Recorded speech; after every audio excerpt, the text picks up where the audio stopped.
పల్నాడు జిల్లా పెదకూరపాడు నియోజకవర్గం అచ్చంపేట, అమరావతి, క్రోసూరు మండలాల్లో ఎడతెరిపి లేకుండా వర్షాలు కురుస్తున్నాయి. భారీ వర్షాలతో వాగులు, వంకలు పొంగి పొర్లుతున్నాయి.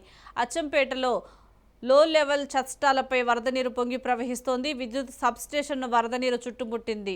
ఎస్ఎస్పీ కెనాల్ ఆఫీస్లోకి వరద నీరు చేరింది. పెదకూరపాడు మండలం కంబంపాడు, పరసల మధ్య లో లెవెల్ చస్టాపై వరద నీరు రాకపోకలు నిలిచిపోయాయి.